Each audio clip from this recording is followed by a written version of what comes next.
Bernie Sanders recently unveiled his bill that aims to end corporate welfare for companies like Amazon and Walmart. And being the BAMF that he is, he literally named this the Stop Bezos Act, which stands for Stop Bad Employers by Zeroing Out Subsidies Act. Now, what this bill does is it incentivizes multi-billion-dollar companies like Walmart and Amazon to actually pay their workers a living wage, because if their workers aren't paid a living wage, then what happens? They're forced to resort to food stamps to feed themselves and welfare. But if that happens, then under this bill, these companies will then be forced to reimburse the government for every single dollar that is spent of taxpayer money by their employees on these programs. Because if Amazon's workers are forced to live off of welfare if they're not being paid a living wage, well then that's called corporate welfare, because the American taxpayer is forced to foot the rest of the bill for Amazon, who is just being greedy. It's corporate welfare. But in spite of this being a really phenomenal idea, once it was unveiled, the bill drew almost universal condemnation. We have headlines from the USA Today, for example, that says, "In Bernie Sanders versus Amazon's Jeff Bezos, only workers lose." And then the Wall Street Journal idiotically says, "Stop Bezos from hiring poor people. Bernie Sanders' latest brainstorm would make the transition from welfare to work more difficult." And then by far the dumbest headline we got came from the Washington Post, titled "Bernie Sanders' First Step to Democratic Socialism, Privatizing It." And in case you already didn't know, Amazon's CEO is Jeff Bezos, who also happens to own the Washington Post. So clearly, there's a conflict of interest there. Now, before we dive into the details here, I just want to take a moment to reflect on just how idiotic that title really is, because this author is trying to frame Bernie's plans to boost workers out of poverty as trying to privatize democratic socialism. I mean, that logic is just idiotic. I don't know how else to explain it. So that kind of gives you a hint as to what you can expect from this author. But nonetheless, let's go ahead and dive into the details. And as you're going to see, the author of this article goes to great lengths to defend his employer. In fact, I shouldn't call him an author. I should call him a hack, because that's what he is. So he argues, in an advanced industrial democracy like the United States, who should bear primary responsibility for ensuring an adequate social safety net and a reasonable level of economic equality? Strangely enough, Senator Bernie Sanders, the once and possibly future presidential candidate, thinks that's a job for corporate America. Who would have thought the first step on the road to democratic socialism would be to privatize it? He says the plan would prevent giant corporations run by plutocrats such as Amazon's Jeffrey P. Bezos, owner of the Post, from passing the tab for their unpaid employees' well-being to the government. Corporate welfare, Sanders calls it. Now, I just want to stop right there, because simply disclosing really quickly, so in parentheses, that Jeff Bezos is the owner of the Post, that's not enough. There should be a gigantic disclaimer before any words are written in this article saying just how strong this conflict of interest is, because this is the definition of a conflict of interest. I mean, there's real bias here. This is the definition of bias. But yet, in parentheses, that's all we get. Oh, Bezos is also the owner of the Post, by the way. That's not enough. If you truly want to be a journalist with integrity, put a disclaimer at the top of the article so at least we know where you're coming from. But of course, this individual has an agenda. He probably not only aligns with Jeff Bezos politically, but he is doing the bidding of his employer. And I'm not saying that Jeff Bezos ordered this person to write this article, but we all know that, if you do something that your employer would obviously approve of, then you're going to earn some brownie points. So why not do some propaganda in hopes of furthering your own career? So let's get back into the argument, because there's more here. He continues saying, "It's an interesting new role for Sanders, tribune of taxpayer resentment, and it has led to a certain left-right populist fusion with Tucker Carlson of Fox News echoing the Vermont senator on his show. Yet, as others, including the Center on Budget and Policy Priorities, a liberal Washington think tank that specializes in poverty-related issues, have pointed out, the Sanders plan would be counterproductive, a huge disincentive to hire poor people possessing only entry-level job skills, and for a poor person with entry-level job skills, the only thing worse than working for $10 an hour at a Walmart and relying on food stamps and Medicaid would be having no job and relying on food stamps and Medicaid.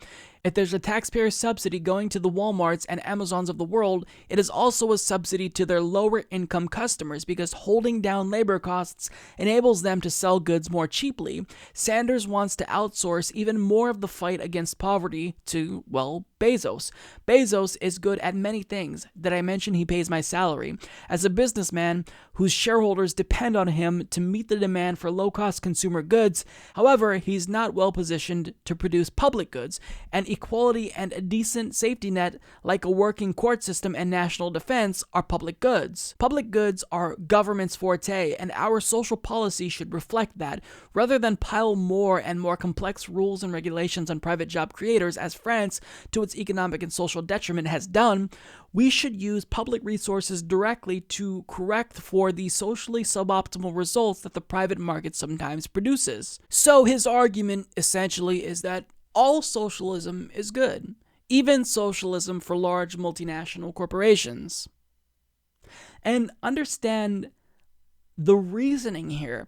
He is implying, pretty explicitly so, that Jeff Bezos not paying his workers a living wage and then having to have taxpayers pick up the tab, that's a public good. That's not what a public good is. That's the meme is coming to mind. That word doesn't mean what you think it is. It doesn't. What this comes down to is greed. Jeff Bezos is not paying his workers a living wage, not because he's not good at that, not because he's not good at delivering public goods and that's government's fortes. The reason why he's not paying his workers a living wage is because he is the epitome of greed. He is the richest man on the planet who could end global hunger in a heartbeat. But he doesn't do it. Why? Because he's greedy. So this just comes down to greed. You are the one who decided to invoke this discussion of public goods, and we all agree that, yes, it is the case that the government is better at providing public goods. He's using this argument to try to get socialists who would otherwise be inclined to support Bernie Sanders on his side, but understand that it's a sleight of hand here. He's bullshitting you. He's changing the conversation away from Jeff Bezos' greed and onto, well, who should be providing for the people? It's the government. So he's trying to get you to agree with him, and what he's trying to do here is a quick bait and switch, and overall he makes two main claims that I want to address. So the first one is that he says, in the event Bernie Sanders' Stop Bezos Act was codified into law, first, this would stop companies like Amazon and Walmart from hiring poor people. He also says these companies will pass off the cost of these higher wages onto consumers. So when it comes to the first claim that this will stop companies like Amazon and Walmart from hiring low-wage workers, my response is, no, it won't, because they don't have a choice. Half of Americans couldn't come up with $400 in the event of an emergency. Almost 80% of workers live paycheck to paycheck. The richest 3 Americans hold more wealth than the bottom 50% of the country. You don't have a goddamn choice. Capitalism has sucked the wealth out of America in order to give just a few elites all of that money. So if you want to exist, you have to hire poor people. So by saying, oh, well, this is going to lead to Amazon just hiring wealthy people, that is such an idiotic argument that you can just dismiss at face value. Now, he also claims that companies are just going to pass the cost of higher wages onto consumers. Now, this is the same exact argument we hear made every time when the minimum wage is brought up. Well, we can't raise the minimum wage because then the prices are going to go up. But in a capitalistic system where corporations have a fiduciary responsibility to maximize shareholder value, they're always going to raise prices at every single chance they get, regardless if they're forced to pay workers higher wages. If they think that people would pay $10 for a banana, then bananas would suddenly be $10. The problem is, as prices rise and inflation increases, workers' wages remain stagnant. So it's not like the prices of goods would have to increase in order to keep up with wages. Wages need to be increased in order to keep up with inflation. So the author of this argument is either dumb or disingenuous, but knowing who signs his check, I think we all can clearly say, confidently so, it's the latter. So this has got to be one of the more dumber attacks that I've seen on Bernie Sanders.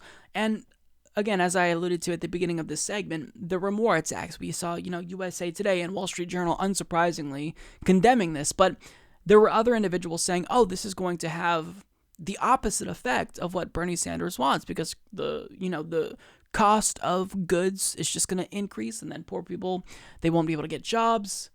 So they're trying to convince poor people to be against their own interests. But notice how if you actually ask a worker at Amazon and Walmart if they'd prefer to have a higher wage, 9 times out of 10, if not higher, they'd tell you, of course I want a living wage. Of course I want a higher wage.